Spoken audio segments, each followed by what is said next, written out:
What is up, everybody? Welcome back to another Pitching Ninja's Filthiest Pitches of the Day. Remember, before we get to those pitches, hit subscribe, join Ninja Nation. And now, without further ado, here are my filthiest pitches of the day. I'm going to start with Jose Barrios, who had 7 Ks in 5 2/3 innings. He did give up 3 runs, but he had his nasty curveball and sinker working. Barrios had struggled earlier in the year, but he looks to be pitching a lot better now, especially when you look at his curveball movement. Mike Clevenger had 5 strikeouts in 7 innings and had these nasty two-seamers. Okay, that last one was a little high. Luis Garcia had 7 strikeouts in 5 2/3 innings, mostly on his slider and fastball, and I love this slow-mo of Garcia's mechanics. Everyone loves imitating these mechanics, even Shohei. Garcia was up against Frankie Montas, who had this wicked slider and splitter. Montas had 4 Ks in 5 innings. His ERA on the season is now 3.18, and he's about to get traded. Some contending team's going to pick up a good one. Josiah Gray had 6 strikeouts in 5 innings against his former team. Ty Walker had this dirty 92-mile-an-hour splitter. He had 3 strikeouts in 6 innings. Keegan Thompson had an excellent outing, giving up no earned runs in 7 innings and had 7 Ks. Pablo Lopez was absolutely filthy. He had 11 strikeouts in 7 innings, giving up only 2 hits, lowering his ERA on the season to 3.03, thanks mostly to his changeups and curveballs. Lopez was matched up against Hunter Greene, who himself was overpowering. He did give up 2 earned runs in 6 1/3 innings, but his stuff looked really good. He had a 102-mile-an-hour fastball, a 94-mile-an-hour slider. And here are a couple of overlays that show you why, when he's on, his fastball and slider combination are really tough to hit. Just not fair. You have to protect against a 100-mile-an-hour fastball and you get a 94-mile-an-hour slider? Forget it. And let's not forget, Greene is only 22 years old. He's figuring these things out on the fly in the major leagues. I have no doubt when he figures it out, he is a frontline starter. George Kirby had 4 Ks in 5 scoreless innings thanks to his fastball and this nasty two-seamer. Carlos Rodon had 10 strikeouts in 6 innings thanks to his fastball and slider. He did give up 5 runs, but also had one of the most ridiculous plays you'll ever see by a pitcher. Maybe it's unintentional, but it's still sick. Rodon makes his kick save and the ball somehow ends up in his glove. Pitchers are not only athletes, they're also wizards, too. Spencer Watkins had this vicious cutter and sword. He was up against Shane McClanahan, who was doing Shane McClanahan-type things.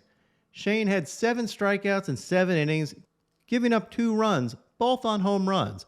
When you're up against Shane McClanahan, you have to swing for the fences because his arsenal is so deep, and you got to hope he makes a mistake. McClanahan's fastball was up to 99 miles an hour, and he had these wicked changeups and this White Castle special. As I was saying yesterday on Twitter, I think McClanahan's changeup is one of the most underrated pitches by a starting pitcher in the major leagues. Opponents are only hitting 139 against it with over 45% whiff rate. Aaron Nola had 7 Ks in 6 innings. He did give up 5 runs and didn't look quite as sharp as Nola usually is, but that could be because the Braves did a great job against him. Nola did have these filthy curveballs and changeups. He was outdueled by my man Spencer Strider. Strider's stuff was overpowering. 100-mile-an-hour fastballs, painting with upper 90s fastballs, and throwing vicious sliders. He even got this Schward. Yes, a Schward is when Schwarber gets a sword.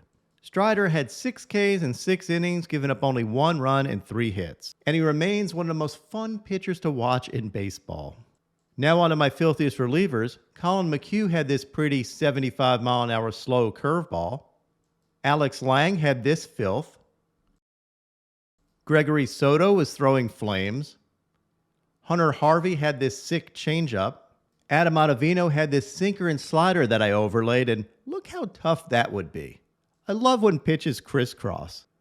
Yuan Duran had these 102-mile-an-hour fastballs and this 90-mile-an-hour breaking ball. Obscene. But my filthiest reliever of the day, cue the trumpets, was Edwin Diaz. Diaz absolutely annihilated Yankees hitters. He had 4 Ks in 1 1/3 innings of work. Yep, all his outs were on strikeouts. Just totally overpowering stuff. The man is a cheat code. Look what he did against Joey Gallo. The irresistible force meets the very K-able object.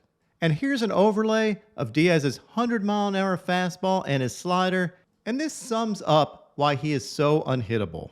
Diaz now has a K per 9 this year of 17.9 strikeouts per 9 innings, and has a whiff rate of 52.5% on his slider. He also threw this negative 27-mile-an-hour fastball trying to turn a double play, and of course, I had to put a tail on it. Totally ridiculous movement on that too. And now, my pitching ninja moment of zen. It's Carlos Rodon as a weapon of mass destruction in the dugout. What is up, Ninja Nation? My picks of the day today are a same game parlay. I'm going to go Luis Castillo for 8 strikeouts or more, and Braxton Garrett for 7 Ks or more. Here's the current line. Luis Castillo has struck out 8 hitters or more in 3 of his last 4 outings, and he's auditioning to be traded, so I expect a good outing from him. And Braxton Garrett, he struck out 7 and 11 in his last 2 outings, so can he strike out 7 today? Yeah, I think he can. What would your picks of the day be?